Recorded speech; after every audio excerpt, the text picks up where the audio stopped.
Olá pessoal, como avisamos antes, a Copa acabou para a Alemanha, tá?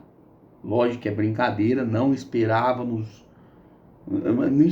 nada do que aconteceu nessas duas partidas, né? Foram duas partidas malucas, duas partidas difíceis de trabalhar, duas partidas com odds absurdamente baixas, uma expectativa louca.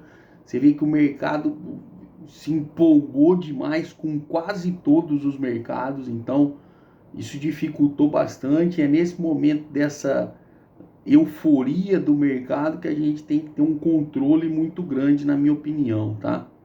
Então vamos aos jogos e ao que eu fiz. Dei preferência para o jogo da Alemanha, procurando o back goleada, apesar dessa goleada ter começado por volta de 2,30, muito baixa. Só que a Alemanha começa muito forte, tá? E a Costa Rica sofrendo demais. Então ali por volta de 7 minutos eu entro com ela 2,62, já era uma odd melhor, ainda acho baixa, e pego o gol logo 2 minutos depois.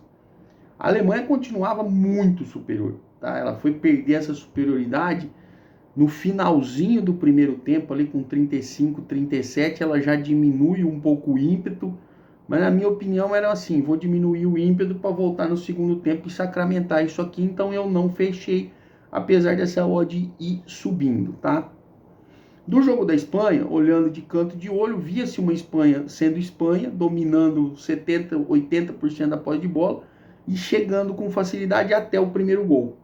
Depois do primeiro gol, eu tô falando de canto de olho, tá, gente? O que vi era a Espanha tocando a bola, tocando a bola, tocando a bola e não agredindo tanto assim, mas totalmente dominante. Quando o primeiro tempo acabou 1-0 e 1-0, com os jogos que foram, se eu tivesse visto o primeiro tempo e não tivesse visto a Alemanha e Japão, tá? Não tivesse visto a Arábia Saudita e a Argentina, acho que nessa Copa, abrindo um parênteses aqui, essas transformações das partidas de uma equipe grande, favorita, contra uma equipe pequena e zebra, do primeiro para o segundo tempo tá mudando o jogo. Parece que muda o país, muda a camisa, muda tudo, tá?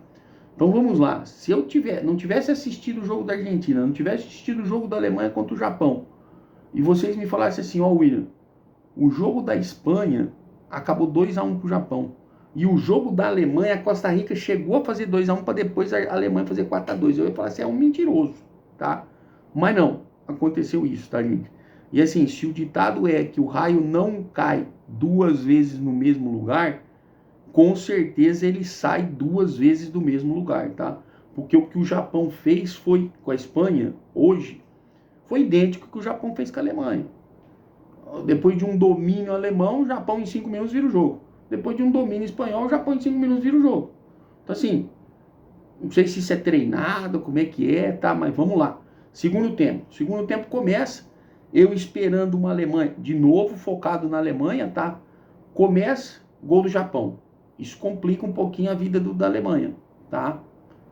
Daí 3 minutos, gol do Japão. Isso complica demais a vida da Alemanha. A Alemanha teria que tirar um saldo enorme. Nessas situações, apesar de perceber uma Alemanha abatida, eu acho que a goleada, naquele momento na minha cabeça, mesmo com o nervosismo, era uma ótima, porque a Alemanha ia para cima porque precisava agora dos gols. E a Alemanha se perde. A Alemanha entra em parafuso, a Alemanha se transtorna com a virada do Japão, tá? Porque aí a Alemanha dependia de um gol da Espanha, e a Espanha não cairia fora se não fizesse um gol, poderia tirar a Alemanha. Não estou falando que isso aconteceu, isso são outros 500. A Alemanha se desespera, a Costa Rica vem, gol da Costa Rica, 1-1. Tudo bem, a Alemanha vai ter que ir para cima. A Alemanha continua a desesperar, gol da Costa Rica, 2-1. Aí, gente, quando entra, eu já, dentro desse back goleada, nessa altura do campeonato, você já não consegue fazer muita coisa, tá? Já foi o dinheiro que você tinha que não dá para fechar mais. Mas eu acho que ali, a hora que tá 1-1 ainda, e entra o Havertz e o Fulcru já lá com aquele jeito dele entrando, empurrando bola e jogador para dentro, eu falei, vou continuar aqui, tá? A Alemanha vem para cima, acho que cabia muito pelo desespero da Alemanha, quem faz um lei Alemanha, tá? Eu não faço, eu não tenho coragem. Ainda mais do jeito que a Alemanha atacava, foram 30 finalizações na partida. Foi um desespero, poderia ter sido 8-2, 9-2, poderia, tá? Porque a Alemanha estava desesperada, 9-4, 9-5. Foi jogo de desafio ao galo, de várzea, tá? Ali nesse sentido, entendeu? De trocação. Ah, William, mas então trocação, por que você não entrou no over? Você não tinha odd para over, tá? Pra vocês terem ideia, a odd, quando eu fui olhar, já era 30 e poucos minutos, o gol limite, o over limite tava 1,40, 1,40, não tinha o que fazer em over, pela situação de trocação de jogo de várzea, nesse ponto de que ninguém marcava, tá? Mantive na goleada, a Alemanha vem e empata 2-2.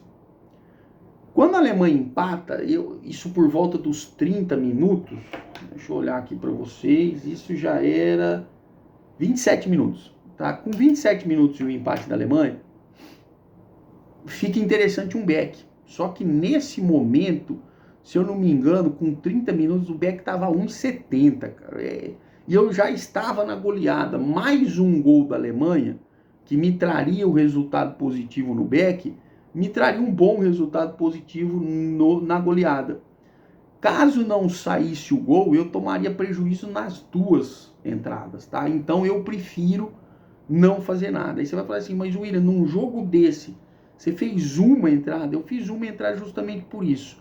Um jogo que trouxe toda euforia, parece assim, a impressão que eu tenho é que quem não estava assistindo Copa foi assistir, e quem não estava fazendo nada, aquele apostador recreativo, foi apostar, falou, agora a Alemanha vai. E aí a odd desce lá, não tem como fazer nada, tá? É nessa hora que eu acho que a gente tem que buscar o equilíbrio.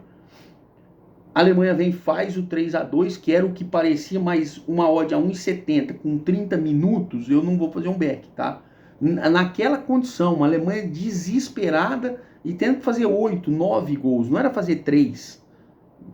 Então, preferi não entrar e também porque eu já estava na goleada, tá? Sai o 3-2 e vem o 4-2 batendo a goleada. Então, uma goleada que foi com 160% de lucro, mas pegando 30%, o que dá aí cerca de 60% da stake. Foi uma boa entrada, apesar de eu ter ficado muito irritado com essa entrada, que eu já vinha com outros back goleadas perdidos aí no meio do caminho, tá? Bateu, a Alemanha cai fora da Copa, uma surpresa, para mim uma surpresa, tá? Eu não achei a Alemanha tão mal quanto o Japão, quanto falaram. Eu achei a Alemanha fazendo um bom jogo contra a Espanha e uma equipe que fez 30 finalizações e ganhou de 4-2. Aqui que eu vou pontuar duas coisas, vocês podem me achar maluco, tá? Primeira coisa que eu vou pontuar, eu senti até um lance muito emblemático para mim, naquela corridinha do Rudiger contra um jogador japonês, que ele dá uma sapateada porque ele está muito mais rápido que o jogador japonês. Eu senti uma Alemanha achando que ganharia e se classificaria quando quisesse. Vai ter que deixar para a próxima Copa, tá? Não vai ser quando quisesse, não. Vai ser só em 2026. E um outro lado, eu vi de canto de olho, mas às vezes eu foquei mais nesse jogo da Espanha. Isso é loucura, tudo bem, é loucura, não vou falar nada. Só vou falar que a Espanha tocou a bola mais do que ela está acostumada a tocar sem objetivo, tá? Foi a minha impressão. A Espanha toca sem objetivo exageradamente nesse jogo contra o Japão. E a Alemanha mostrou um salto alto.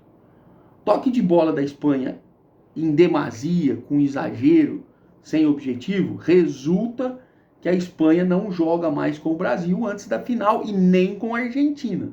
A Espanha, com essa derrota, que seria quase impossível ela ficar fora da Copa, ela sai, vai para o outro lado do grupo enfrentar Marrocos, tá? E é o Japão que vem enfrentar a Croácia, e se ganhar da Croácia, enfrentar provavelmente o Brasil ou a Argentina depois.